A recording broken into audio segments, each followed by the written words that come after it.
Hey, what's going on, everybody? Welcome back to the channel. World Sports Updates here, back again with another video.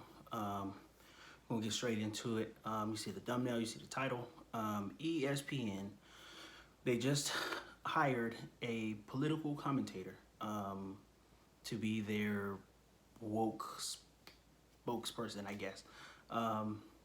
In case you guys are not familiar with her, her name is Angela Rye. She's a political commentator. She's primarily been on CNN, I think. I think she might have done some appearances on MSNBC. I know I've seen her on the Breakfast Club, the morning show.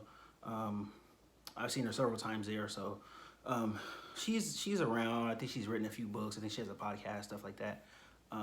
But she's primarily a left-leaning political commentator, you know, who goes around, you know, and does the whole media circuit, you know, especially when things were happening with the last presidential administration. So this is who ESPN decided to hire. And I guess her job is going to be she's going to add, I guess, political commentary that focuses around sports or in culture or social justice or something like that. I'll put the article up in the well, actually put the link to the article in the description. So basically, this is who ESPN hired. They announced this on February 1st.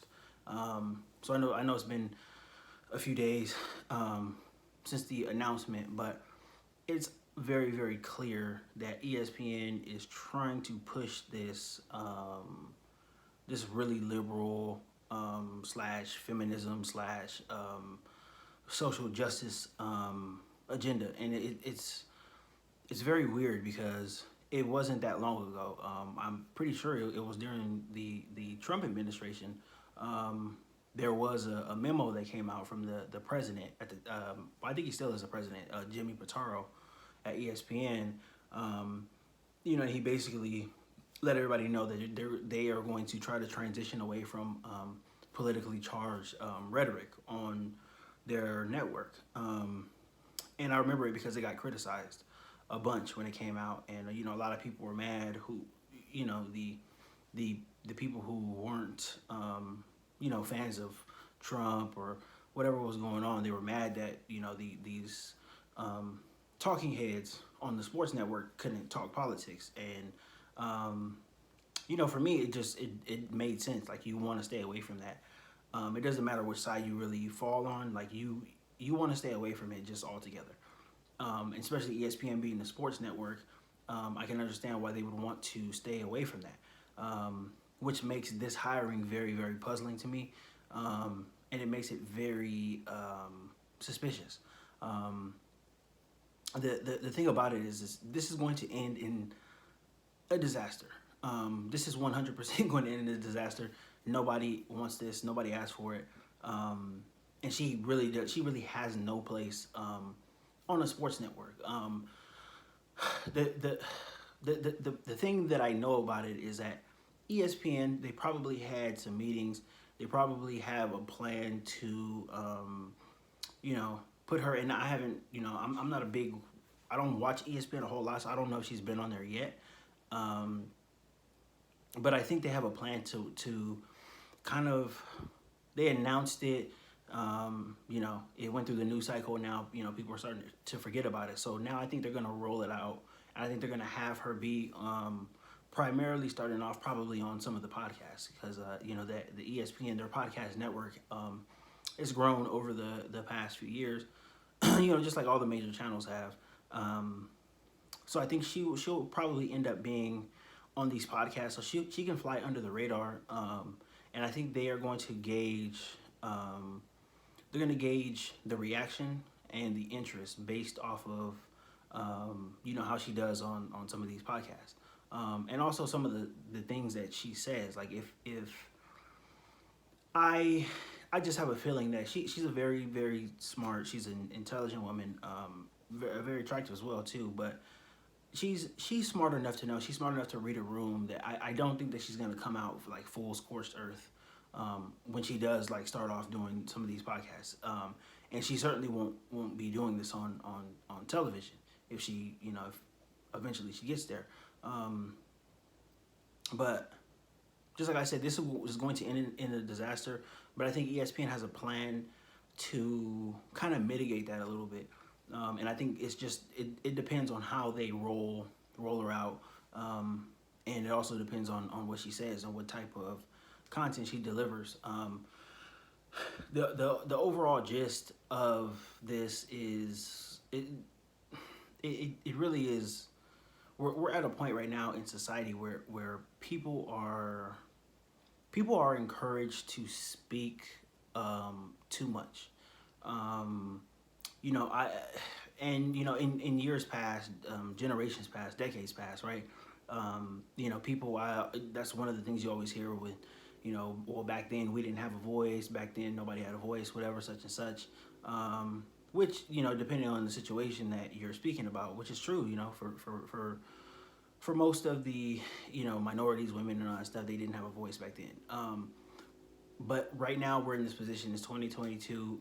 Too many people have voices, and their voices are amplified. You know, even if nobody is listening to the message, even if nobody's internalizing it, but their voices are amplified. So, and I know a lot of people don't really know who Angela Rye is, and I would implore you, if you do not know who she is, if you kind of just want to get a taste and a gist of what she's going to potentially bring to ESPN, go look up the video of her on CNN. She was crying on TV, just bawling tears because of something that the Trump administration did, or some, I don't know, something like that. I'll try to find that and leave it in the description, because it is very I don't even know how I can describe alarming, off-putting. I mean, I don't know. It's really not. It wasn't a good look for her. I don't know. I don't know. I don't know, man. You know, and I guess you can get away with that in politics, but sports fans do not want to see this. And sports fans do not want to talk politics all the time, if any at all. And I think ESPN is going down the wrong avenue here. This is the best way to lose viewers. This is the best way to lose viewership. And I don't know if they are. It seems like this is a gamble, and you know it certainly is, based off of who she is, and you know what she represents. This is a gamble, so they must be, you know, satisfied with their viewer numbers, or they must be satisfied with the subscription service, the ESPN Plus, whatever. They must be satisfied with this in order to kind of bring this, you know, and just throw it on your listeners, your viewers, you know, the people who tune into your shows. But speaking as a man, this, if she ever does make it to TV, and if she ever does, God forbid, if she ever does make it to First Take, and she's, you know, they're talking about something, and you know, it's going to come off to most viewers. And ESPN, I can't remember what percentage it is. The vast majority, I think it's over 70% of ESPN viewership is by men who are into sports, you know, men who, you know, watch some of the shows, and you know, entertain some of the narratives that things have, some of the shows have going on.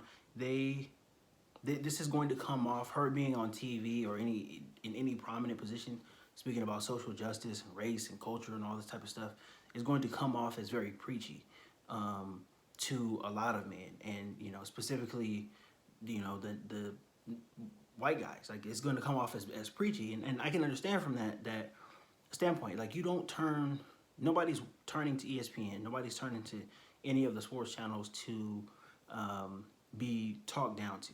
Nobody's entertaining to sports channels to be preached at. And you know, especially if you are, you know, if you're really into basketball or something, and you know, there's a slew of games going on, you get home from work, you want to watch, you know, your highlights, and you see Angela Rye on TV preaching at you about how racist you are, or whatever the case may be. That's not going to go over well. It's definitely not going to go over well with a lot of viewers. So, you know, like I said, this is going to turn it's going to turn out very bad for ESPN. Um, I'm just interested in how they try to spin it when it does go bad, because it will. And this is not a good idea, man. It's so it's too woke, and it's just too much. It's too much, and this is coming from a black man. It's too much. Um, you know, there's things that have went on, you know, in the country and stuff as far as race and all of that, and you know, I've had my opinions on it and whatnot, and I've listened to people who I feel can give educated, objective opinions about it and stuff like that, but none of it has come from any sports networks. None of it has come from any talking heads in the sports media. None of it, none of it, and I don't look to these people for that. You know, you have a job. If you have a job on a big network, Fox Sports, ESPN, or whatever, you know, and you know, if you are fairly good at your job, I expect you to put in a lot of work doing that, right? Covering sports, learning things. You know, you're gonna have to be given stats. You know, learning different stats, learning players, learning where they're from, their nicknames, all that stuff. Like you have to go. You have to go through the gauntlet, you know, to be prepared. So, if you are good at your job in the sports media, I do not expect you to have, you know, these, you know, just wonderful, fantastic, you know, world solving, you know, political opinions. I really don't expect that, you know, and I don't think anybody does. Like, that would be unfair for, you know, ESPN is not a one-stop shop for sports and culture and politics and all that stuff. Like, there's different people in different industries that do different stuff like that. Like, I'm looking at ESPN strictly for sports. I'm not looking, you know, to watch any of this other stuff, whatever, you know, and it's just not going to play well to the majority of their audience. I think they have the ESPN in general. The channel in general has a big the 25 to 34 the demographic, the male demographic, 25 to 34, and that's men of all races. But from 25 to 34, it's very very big. And the last thing that men 25, which, you know, a category that I fall into, the last thing I want to tune into is somebody talking down on me, and trying to make me feel bad because I don't think the way that they think, or I don't agree with a certain point that they agree with, and it's just it's become too much, and I think the viewership, well, it's already declined drastically from, even if you just look at 5 years ago, the viewership is down drastically, and you know, the drop in viewership is not reflected in, you know, the people who sign up for ESPN Plus. It's just not. People have just stopped getting their sports news from there, and they've went somewhere else. So I think this is going to drive more of the targeted demographic to do that. People don't want to see this. They don't, and it's just as simple as that. And to be honest with you, it's fine. It's fine. I have no issues with somebody wanting to, you know, relax, unwind, watch some sports, get away from all of the crap, which is, you know, the political theater with that, and, you know, just the political environment that we're in, and the political environment that we've been in for the past 7 to 8 years or whatever. I can understand somebody wanting to turn the TV on, watch some sports, and get away from all that. And if you are not able to get away from that, you're not going to watch it.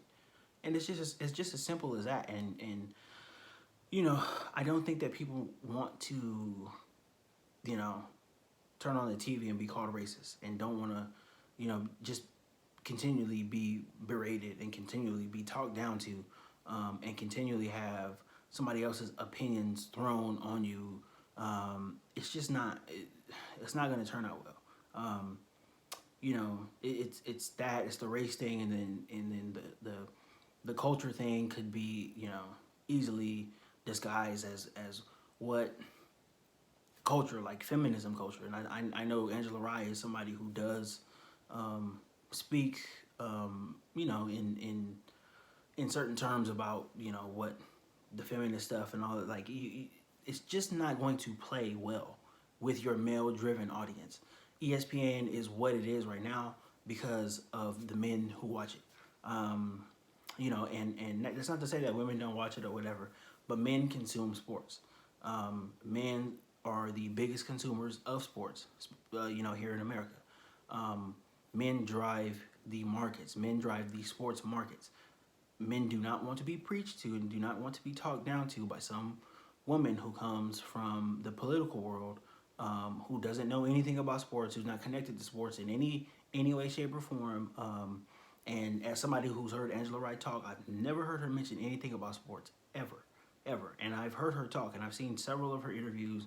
I've seen her, you know, in different podcasts, some podcasts that I listen to. I've heard her, you know, and I've heard her talk long form. She doesn't seem to be educated about sports. You know, it doesn't seem to be there. And for her to all of a sudden just, you know, bring herself and then bam, you know, she's right there on your TV, you know, talking down to you. It's just not gonna go well. And I, for one, you know, I don't even want to. I'm so over the whole culture thing and such and blah blah blah. I'm completely over that. So now, you know, and I can say if I see her, you know, and I'm not a big ESPN watcher. I don't watch a lot of their content or whatever, but every now and then, you know, a video will come up, you know, especially on YouTube, and you know, I'll watch it and see whatever it is, or you know, if she's on there, if she's on something that I want to watch, if she's in a video or something, or even if I'm, you know, watching it, or I'm at the barbershop watching it, whatever, if I see her on the TV, I'm turning it off. I don't want to see it. I don't want to talk about culture. I don't want to talk about race. I don't want to talk about any of that other stuff when I'm turning into ESPN. I'm strictly there to watch a game. I'm strictly there to watch some highlights or to watch a post-game interview, whatever it is, a 30 for 30, whatever it is. It's not, whatever it is that I'm watching on there is not revolved around what they brought her in to cover. So, and I know I can probably speak for a lot of guys when I say that. It's just sad that ESPN is going down this road. They don't have to do this. You know, but they have progressively gotten like really woke over the past few years, you know, especially with the whole WNBA thing. And you know, that's kind of when I started tuning out. You know, there's all these WNBA players on TV, talking down to men, you know, saying, you know, basically talking shit why men don't support the WNBA and why men need to support the WNBA, but still in the same breath talking down on men, talking down on the same men that you want to support your sport so you can make comparable money to the men in the NBA. Forget about it. No, there's no way. So, you know, at this point, all you can do is turn the channel, really. And that's your biggest, as a consumer of sports, a consumer of sports media, a consumer of ESPN. If you are one, the biggest thing that you can do is turn the channel, and that's it. That's the biggest way that you can impact what's going on, because they are putting these people in your face, and they think it's okay. They think you're still going to watch, you know, whatever it is that you want to watch, while it's mired in, you know, a whole bunch of nonsensical woke stuff with a bunch of buzzwords that are going to appeal to the woke, you know, super liberal people, the feminists and all that stuff. No. So you have the power, you know. Turn that channel, man. Turn that channel. Watch something else. Catch the highlights later or whatever. Like, that's all you can do now. We are in a very, very interesting but very weird time. Like I said, there's too many people talking, and there's too much talk going on. Too many voices. There weren't enough voices before, but now there's too many. But you know, these people, these companies they're eventually going to learn the hard way. You know, ESPN, they already had to make a whole bunch of cuts. That was just a couple of years ago, right? And I think they did 2 to 3 rounds of cuts, because they weren't pulling in the ad revenue that Disney wanted them to pull in, so they had to let some people go, make some cuts, trim the fat, keep the muscle, that type of thing. But you know, this is going to continue, especially with their hiring choices and their hiring practices at the time right now. So, we'll see what happens. Like I said, this is going to turn out bad. I just hope that I'm able to get the real news about it, because once this does turn out really badly and there is bad reactions to it, you're not gonna hear anything about it. ESPN's gonna cover it up, and when she does depart from the company, you probably won't hear about it. Like I said, they have a plan in place to roll her out and see what her reaction is, and see what her her overall value to ESPN is, which is very, very low probably right now, and it's not going to get any higher. And it can only go down from where it is right now. So they're at a low point because she is not a sports person. But we'll see what happens if there is if there's any news that happens, or any any type of just excuse me, if there's any type of controversy that surrounds anything that she says, she'll be gone from the company, and you won't hear about it. She'll be gone, under the cover of night. So this is going to be an interesting experiment for them. I'm pretty sure at this point they're going to be expecting to lose viewers. Some people know who she is, but she's not I don't think she was like a regular on CNN, so there's a lot of people who really don't know who she is. But once y'all hear her talk, and once you hear her talk down to you and preach to you about certain things and stuff like that, you're probably going to be put off by it very much, like I was, just the few times I've heard her talk. But we'll see what happens. It's definitely going to be interesting. It is what it is. And if you are interested and you do want to give her a chance and tune into her, do it and see how you feel about what she says. I'm pretty sure a lot of people are not going to agree with a lot of things that she says, but if you want to give her a chance, give her a chance. I did several times, and I don't agree with her on the majority of her her feelings and opinions, but she's a pretty good talker, and like I said, she's intelligent, and I'm sure she'll be able to find her way around the room. But ultimately the viewers and the advertisers are going to be the one who makes the ultimate decision of whether she stays there, or whether she gets a more prominent role, or whether she just leaves and you hear nothing about it. But it is going to be interesting, and I can't wait to see how it turns out. I can't wait to see this thing flame up, and hopefully we'll get the real news and not the the version with some sugar in it. So we'll see what happens. But that's all I got for today, guys. Don't forget to like the video, subscribe to the channel, and don't forget to watch these videos that are coming up now. Watch these 1, 2, 3, and subscribe. See you later.